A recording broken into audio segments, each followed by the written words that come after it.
Good evening. MA Philosophy MP by E002 Ethics Unit number 4 Human Duties Objectives. In this unit we shall focus on the moral importance of duties. In order to do so we shall briefly study the ethical theory called deontology, which gives importance to norms over values in matter of ethics. Because norms are directly related to duties than values are. A brief discussion on different types of norms and the relatedness to norms and values is undertaken in order show how understanding of norm are linked to duty based ethics. Finally, we shall study the prima facie duties of Rawls and the theory of justice according to Rawls, both upholding human duty to commit to some ethical principles. Introduction. The word duty is etymologically traceable to the Latin word debitum, a debt that which is owed to another. Duty is thus the obvious correlative of right. If I have a well-founded claim right, then others are morally bound to at least not hinder me from having access to it. On the other hand, as a member of the human community, I find myself side by side, shoulder to shoulder, and cheek by jowl and other persons who, if the right we are concerned with is genuinely rooted in human nature, may also claim the same right. Now this would lay on us the duty to respect their rights too. Each of us has certain duties to oneself, to other persons, to nature, the environment, and to God, all in which all in which are firmly rooted in our common human nature. Deontology. It is common to say that the scope of ethics is to tell us what is to be done or not to be done, of obligation and of prohibition. The term of deontology comes from the Greek deon, meaning duty or obligation, whereas values are expressed as evaluative statements in the indicative. Norms are expressed as prescriptions such as do this or prohibition in the imperative. Do not steal. It is necessary to distinguish various types of norms. The most well-known deontological ethics are religious laws, which set out a code of rules that must be followed. Put simply, deontology is about following the rules. The most influential philosophical deontological ethics are those of Immanuel Kant. Kant doesn't ground morality in God's will or in the seemingly arbitrary moral codes of particular cultures. Morality is grounded in reason itself, and the demand of morality can be discovered through rational reflection. Reason enables us to be free from self-imposed immaturity. The principle of duty forces us to be willing to do something and impulses the autonomous will. There is an autonomous will that is intrinsic value. This intrinsic value proceeds from the principle of duty. That I have a duty towards something alone activates me towards the autonomous will. That is, in the case of a mother and a child. Be a good mother is a principle of duty that is intrinsically self-imposed that leads to the autonomous will to be loving and caring. Autonomous will is dependent on the rules. Norms are given as imperatives, categorical and hypothetical imperatives. While speaking about reason in the sense of duty, Kant introduces the notion of goodwill. Nothing can possibly be conceived in the world or even out of it which can be called good without qualification except a goodwill, intelligence, judgments, and other talents of the mind. However, they may be named or courage, perseverance as qualities of temperament are undoubtedly good and desirable in many aspects. But these gifts of nature may also become extremely bad and mischievous if the will wishes to make use of them, and which therefore constitute what is called character is not good. Reason is imparted to us as a practical faculty, that is, as one which is to have influence on the will. We have to then develop the notion of will, which deserves to be highly esteemed for itself and is good without a view to anything further, a notion which exists already in the sound natural understanding, requiring rather to be cleared up than to be taught, and which in estimating the value of our actions always takes the first place and constitutes the condition of all the rest. In order to do this, we will take the notion of duty, which includes that of a good will, although implying certain subjective restrictions and hindrances. To secure one's own happiness is a duty, at least indirectly, for discontent with one's condition, under a pressure of many anxieties and amidst unsatisfied wants, might easily become a great temptation to transgression of duty. But here again, without looking to duty, all human persons have already the strongest and the most inclination to happiness, because it is just in this idea that inclinations are combined in one total. If the general desire for happiness did not influence one's will, and supposing that in one's particular case was not a necessary element in this calculation, there yet remains in this, as in all other cases, this law, namely that one should promote one's happiness not from inclination but from duty, and by this would one's conduct first acquire true moral truth. Different types of norms, just as there are positive, negative, and natural and neutral values, there are obligatory, prohibitive, and permissive norms. An obligatory action is one which obliges us to do. This is an obligation, and action is prohibited or proscribed if we should not do it. In an action is permissible if it is neither obligatory nor prohibited. It is allowed to do it. In English, there are two adjectives to express the obligatory or prohibitive character of actions: right or wrong, right and wrong, to be distinguished from the adjectives good and bad, which express values. An action is right if it is in conformity with the obligation, and wrong if it is in conformity with it or violates the prohibition. Just as there are ethical values and non-ethical values, there are ethical norms and non-ethical norms. Thus, do not stuck your thumb, keep left when you drive, are respectively prohibitive and prescriptive statements in imperative form expressing norms but do not de facto ethical. Here again, the distinction between ethical and non-ethical norm is not obvious to demarcate. What is essential is to retain that not all norms are sensu stricto ethical.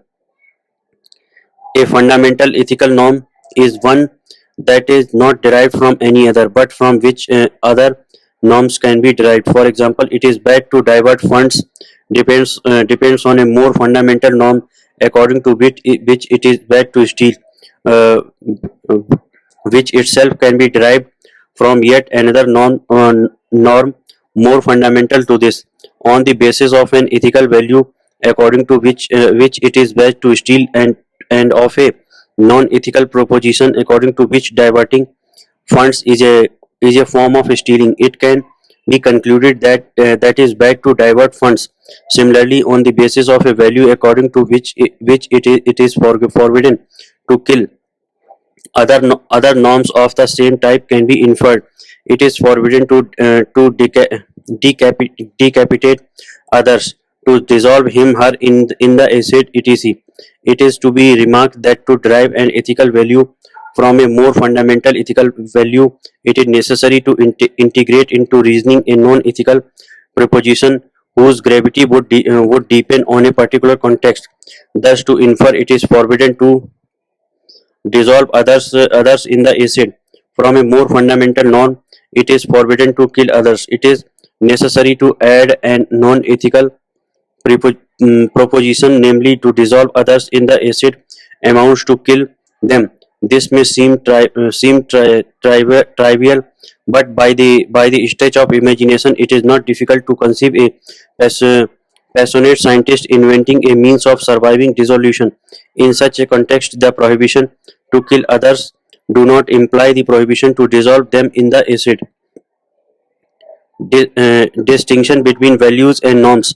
It seems prima facie that norms flow from values. What is to be done comes from what is good. If we have values, then we have norms. For example, if we can make an evaluative statement, uh, it is good to help the most deprived, then naturally follows the prescriptive statement, we should help the most deprived. Conser- Conversely, it seems that if we should not do something, the necessary implication would be that this something is bad. It is forbidden to lie would imply that lying is bad. This can suggest that in the last analysis eva- there is equivalence between values and norms, and action is good if and only if it should be done. If such is the case, why do we distinguish values from norms? Do we need really both two concepts? Are they not two ways of expressing the same idea? This is not as simple as it may appear, at least for three reasons, if not more. Firstly, are evaluative Firstly, all evaluative statements are not related to actions, whereas all normative statements are related to actions. Only actions are prohibited or obligated. We cannot prohibit the Mount Everest, nor can we prohibit suffering. But on the contrary, we can be stupefied at the sight of the former, and we can deplore the latter.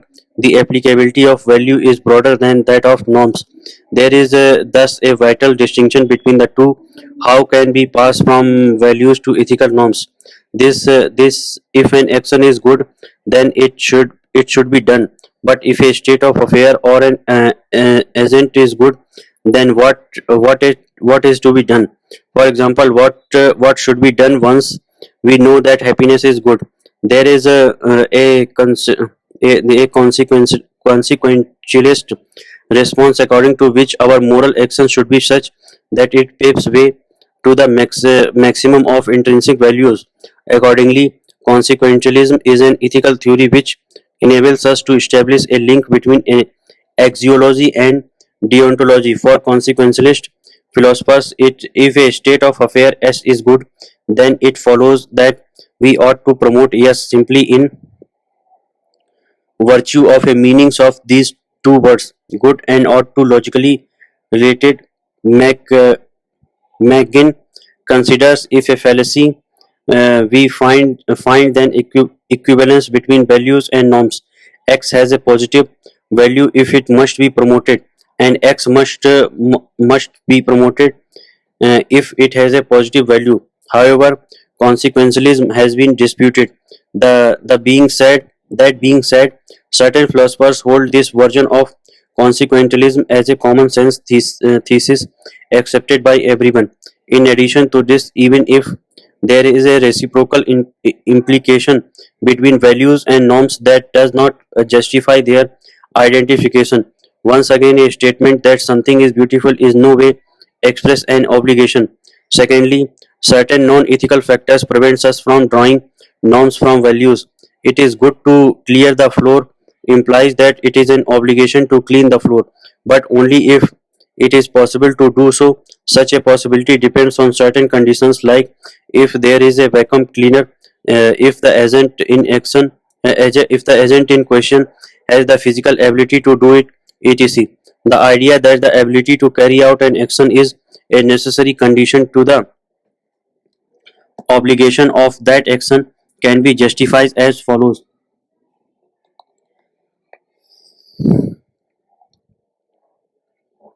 Justifies as follows.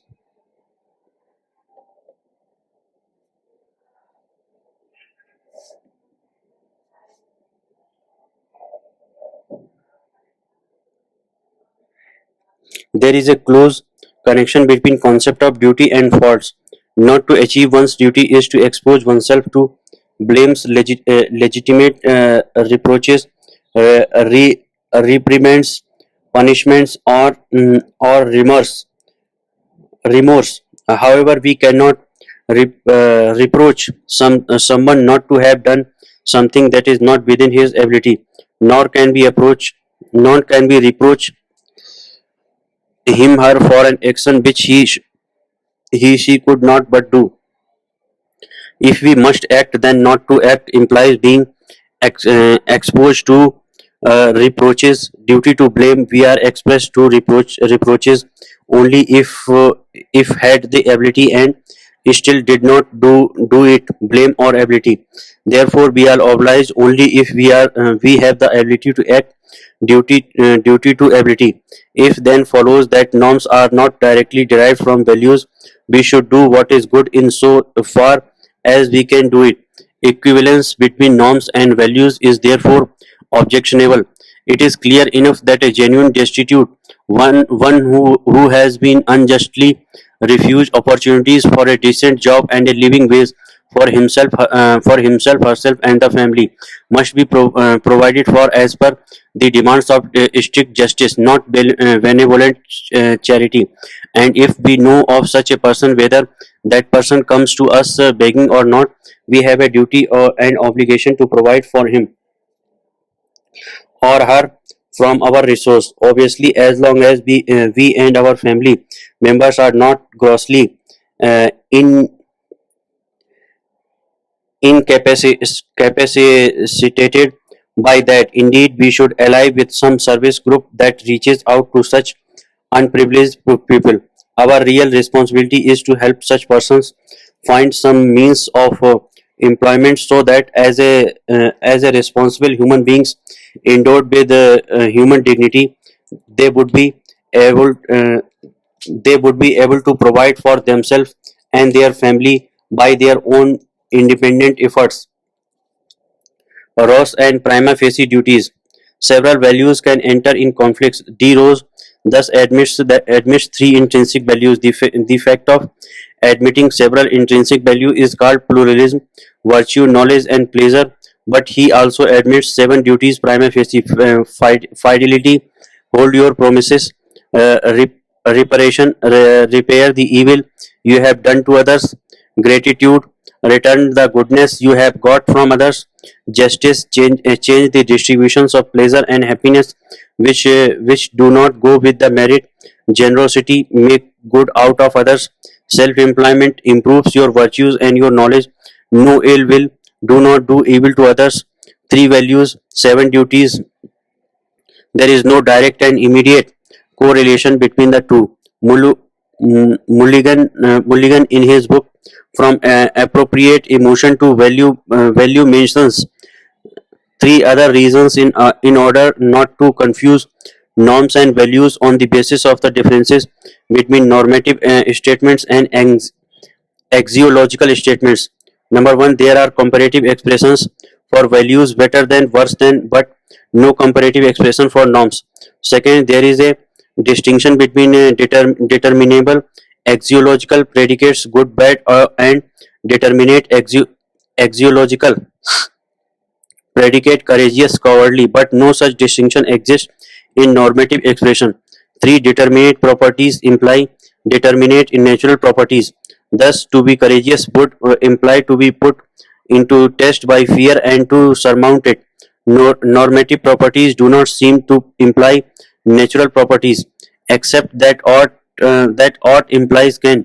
Normative properties are only indirectly related to natural properties, and this relation is mediated through axiological properties.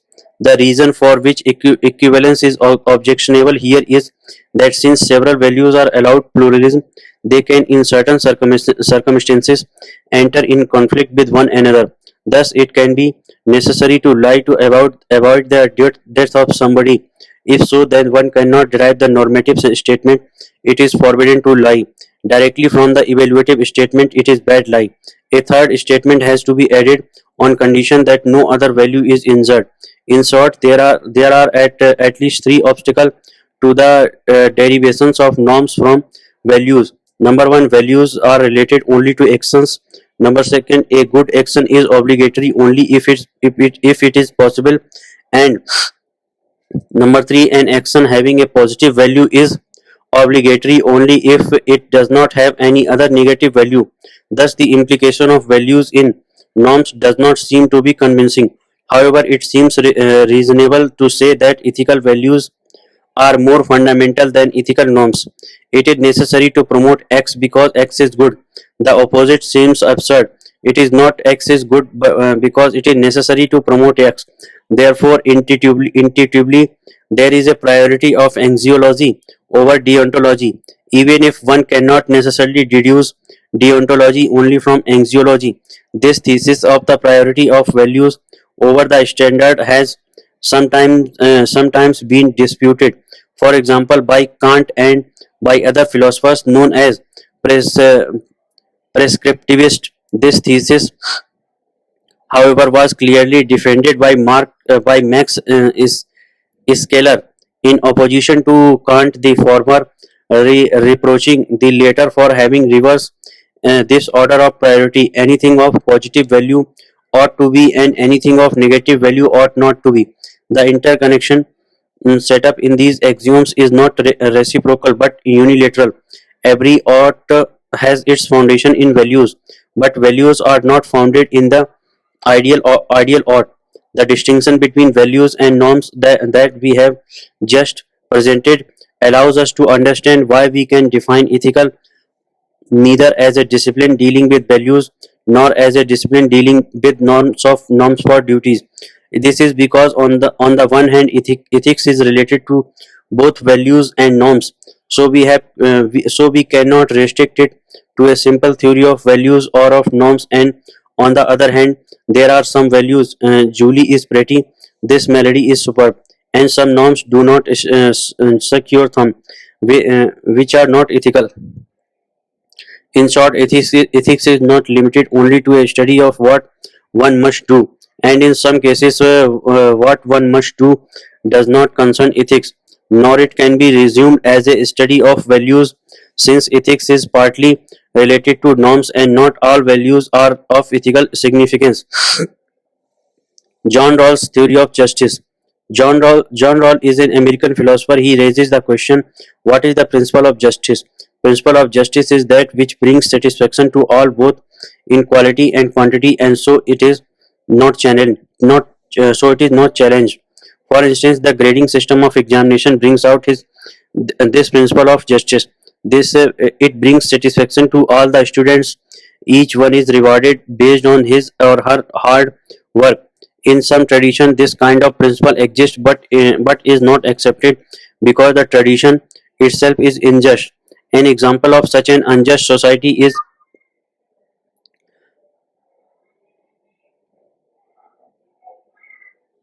An example of such an unjust society is the one where the principle of slavery is dominant. By principle, a slave should go back to his owner and serve him till the end of his life.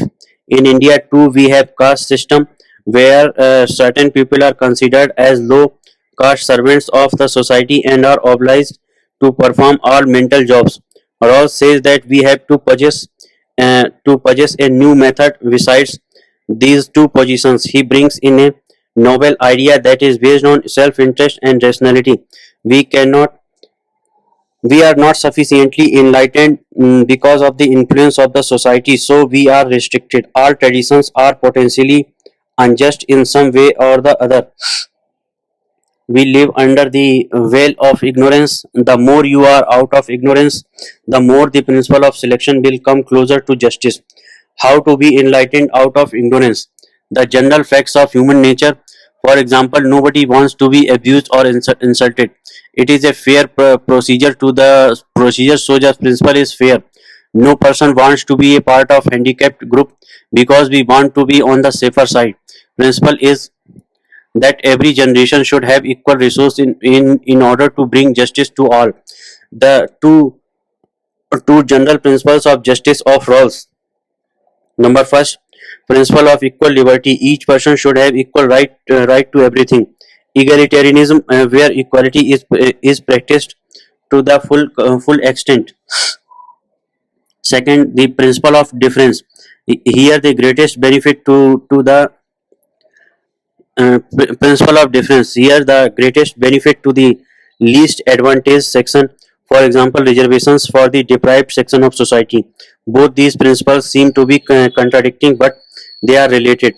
Though the first principle allows everyone to get involved in all fields, the second principle helps and less privileged to compete equally with the more privileged, because the former lack the resources to achieve what they want, while the latter have the means and resources in plenty. This second principle is called positive discrimination, and this type of justice is called distributive justice, as different from the retributive justice. Let us sum up. The ought represents the fundamental experience of moral conscience. This is the principle that guides human behavior. Duty is an imperative. One ought to do. One ought to do what is to be done. This reflects the absolute form of the imperative of morality. Taken in this sense, duty of synonymous to moral obligation. However, this obligation is distinct from strict necessity, because what is obliged can be done or not. In his famous Foundations of the Metaphysics of Morals, 1785, Kant tries to show that duty, far from being born out of experience, is an ideal of pure reason and an a priori value. Indeed, experience as such does not provide universal and necessary norms. If we were to base morality on experience and facts from within a particular cultural group, it would not be valid for all rational beings. But for Kant, a categorical imperative is such that it is valid for all human beings. Kant thus makes a distinction between categorical imperative, hypothetical imperative. The moral sense of duty is a categorical imperative, that is, it is not dependent on any ifs and buts. Unlike the hypothetical imperative, an action is to be done to achieve an end. If you want to get this, do that. The categorical imperatives are given in the form of norms. Hence, Kant and other deontologists give priority to norms over values. This is why Rawls speaks of prima facie duties and Rawls speak of justice as an imperative. Thank you.